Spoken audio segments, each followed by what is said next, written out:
My thing is this. These record labels are inclined to keep us as dumb as possible. They know that if we get to communicating and putting our heads together and comparing notes, we're going to figure out it real fast. They also know that if we get on the same page, it's a chance that we could unionize. They really don't want that. This is an email from investment banker Jes Staley to Jeffrey Epstein in February 2014. And it says, the group that should be in the streets has been bought off by Jay-Z. The group that should be in the streets has been bought off by Jay-Z. Pimp C, what happened to him? He died on Mr. Carter's birthday.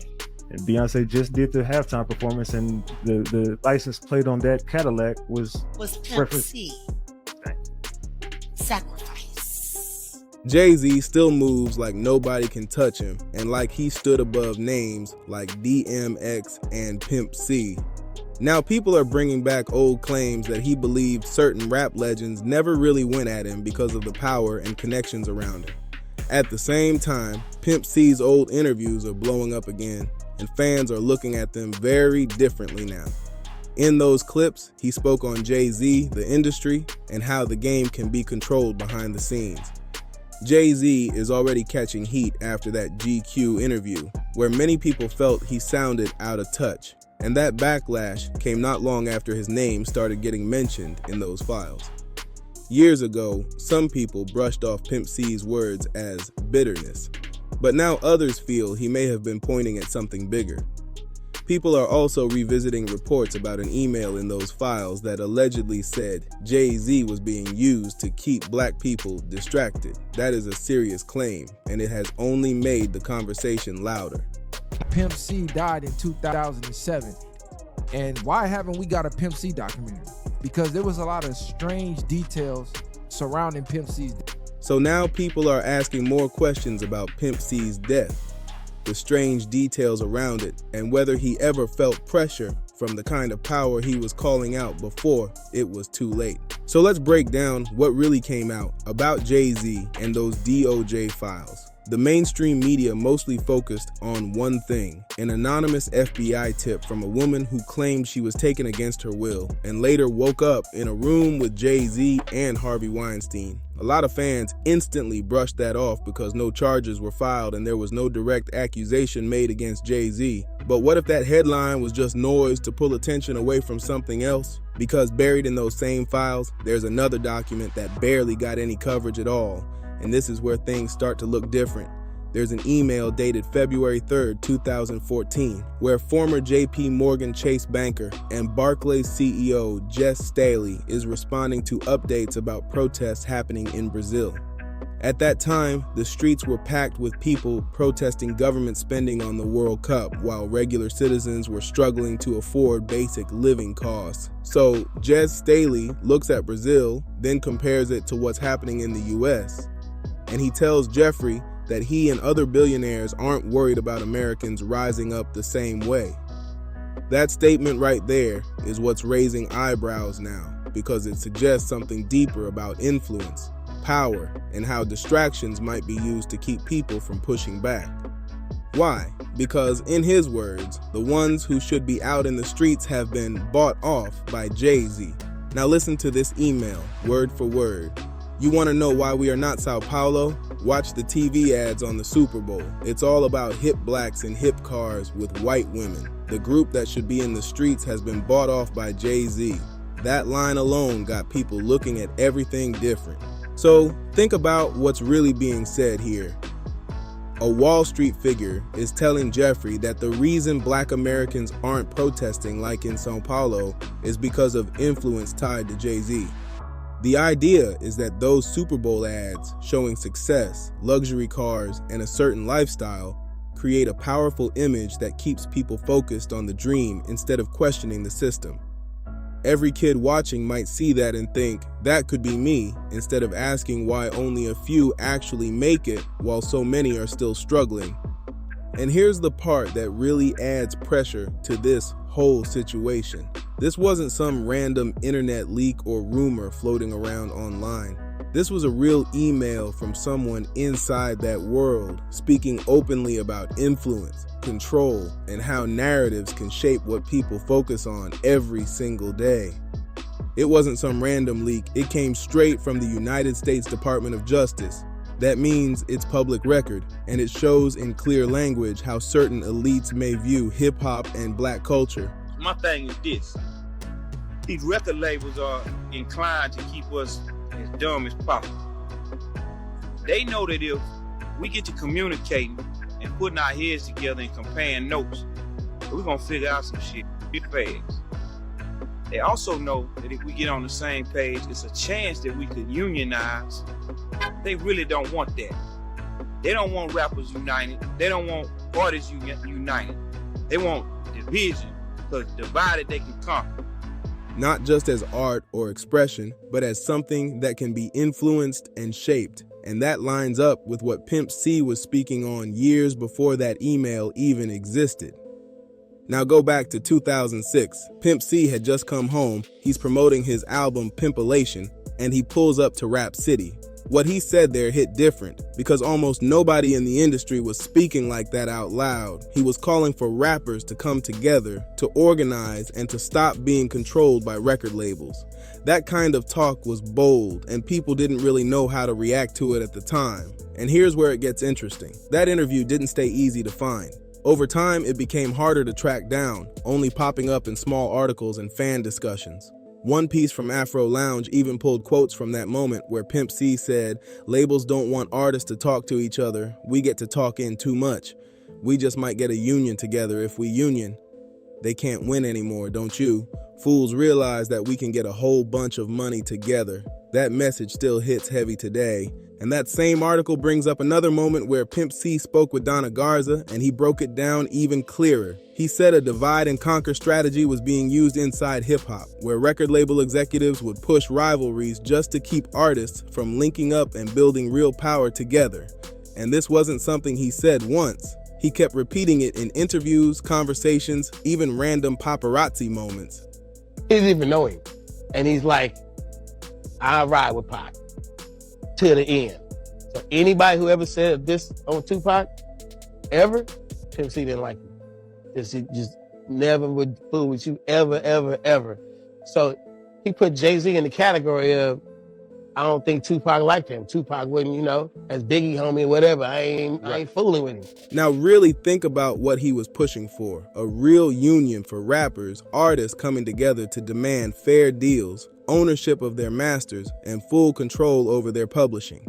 Pimp used to have this big paper on the wall. And so literally when the call came and he looked up at the wall and he just stared at the picture. And I'm like, what are you doing? He's like, I'm thinking, what would Tupac do right now? And Tupac wouldn't want me to fuck with him. Tupac was a man of very high personal standards and character, right?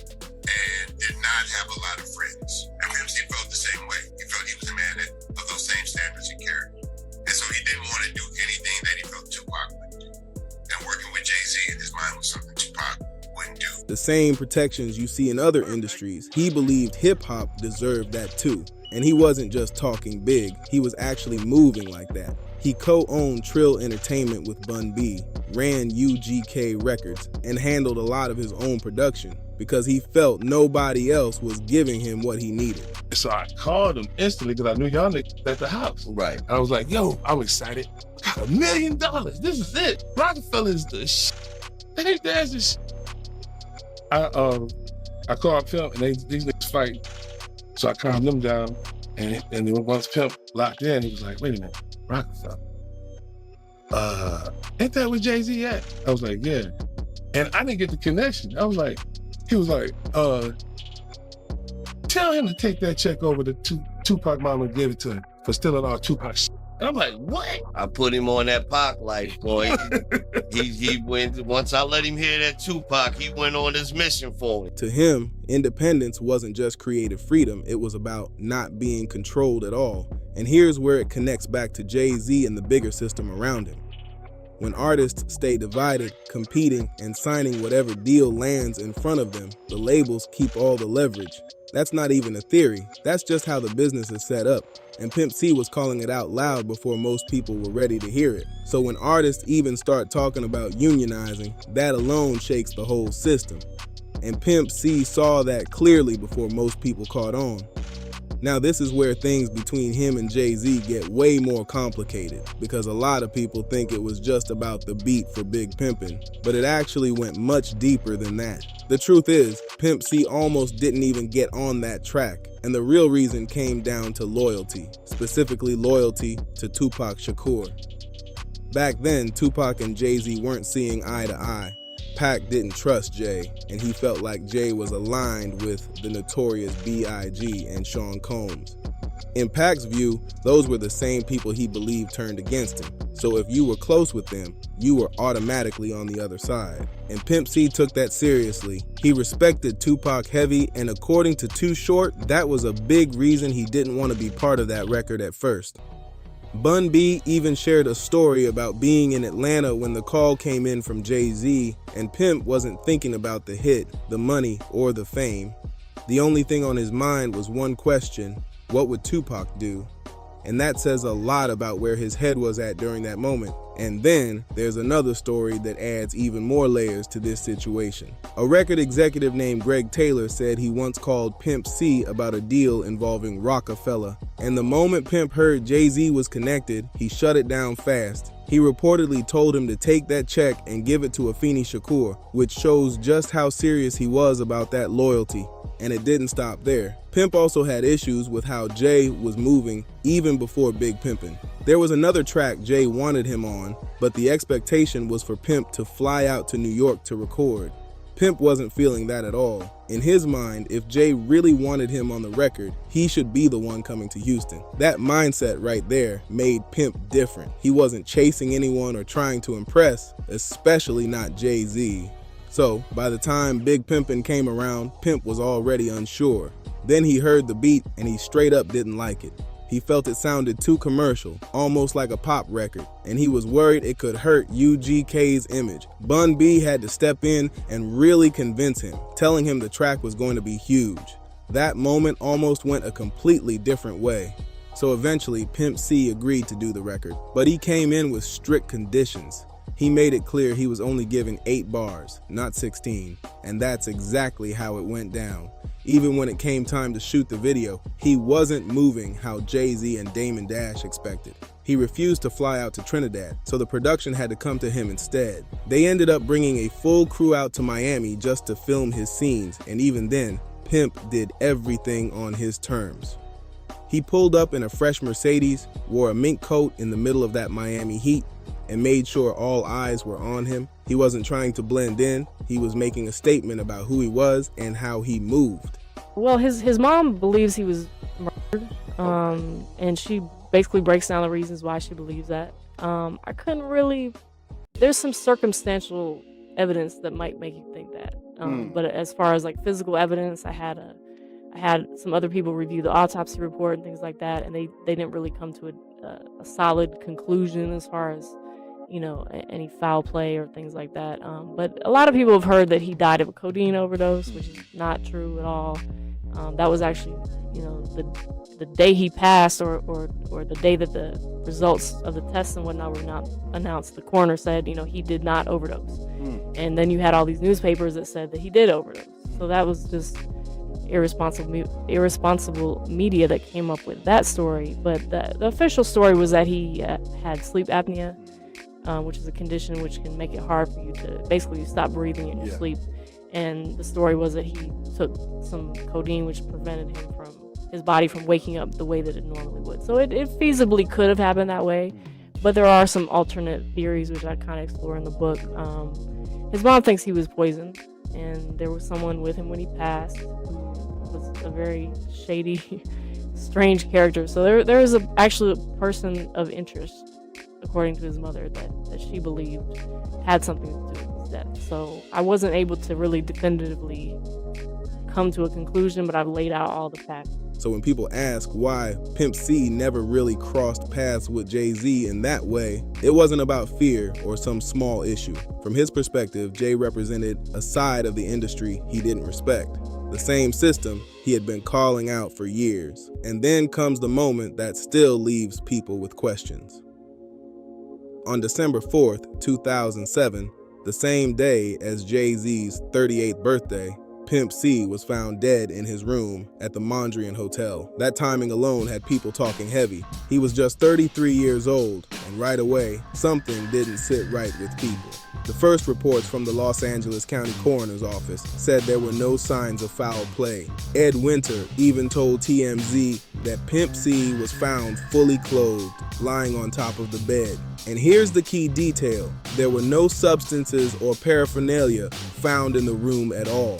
They also said there was no sign of an accident and that it could have been natural causes. But then, weeks later, the story shifted, and that's when people really started paying attention. The coroner came back with a different explanation, saying Pimp C passed due to the effects of lean combined with sleep apnea. At the same time, they noted the levels in his system were elevated, but not high enough to be considered an overdose. So technically, it wasn't ruled as an OD. Instead, the explanation was that the cough syrup may have slowed his breathing just enough for his sleep apnea to take over. That's the official version, but for many people, it never fully answered everything. And here's another detail that made the timing feel even heavier.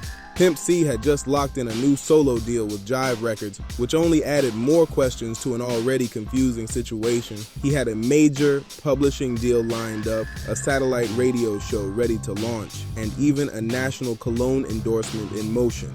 On top of that, Pimp C had just celebrated 4 years of marriage with his wife, Chenara Butler. Everything in his life was finally coming together. He had just come home a couple years earlier, rebuilt his career, got his business right, and was moving toward a whole new level. That's why his sudden death hit so differently. From the outside, it looked like he had everything to live for. And then he's gone in a hotel room under strange circumstances on the same day as Jay-Z's birthday. That timing alone had people raising eyebrows. Then more stories started circulating, and that's when things got even more unsettling. DJ Paul shared that he spoke with someone who claimed to have seen the scene, describing details that didn't match the calm version people first heard. According to that account, the room looked disturbed, and the situation felt far from normal. And it didn't stop there. Even within Pimp C's own family, there were doubts about the official explanation. Investigative journalist Julia Beverly, who wrote Sweet Jones, Pimp C's Trill life story, reported that his mother, Wesley Monroe, questioned what really happened that night. She believes someone else may have been involved, which only adds more mystery to a situation that still leaves a lot of unanswered questions. And even today, a lot of fans still believe Pimp C was silenced because he knew too much and was pushing artists to move differently. He was speaking on unity, ownership, and going against the same label systems that helped build figures like Jay-Z into billionaires. That conversation alone still makes people look at the industry with a different lens. And you don't even have to go extreme with theories to feel like something about this situation doesn't fully add up. Pimp C never folded, never stayed quiet, and he was calling things out when most people weren't ready to hear it. He spoke on artists coming together, called out industry names directly, and then passed at just 33, right when his life and career were leveling up fast. Now, almost 2 decades later, we're seeing more conversations about power, influence, and how the industry really operates. And it makes people ask, if Pimp C was still here today, what would he be saying right now? Would he be doubling down on everything he warned about or exposing even more? Let me know what you think about this whole situation. Was it just a tragic ending, or is there more to the story? Drop your thoughts below, tap subscribe to Dripzine, like, share, and help the channel grow by hitting that hype button.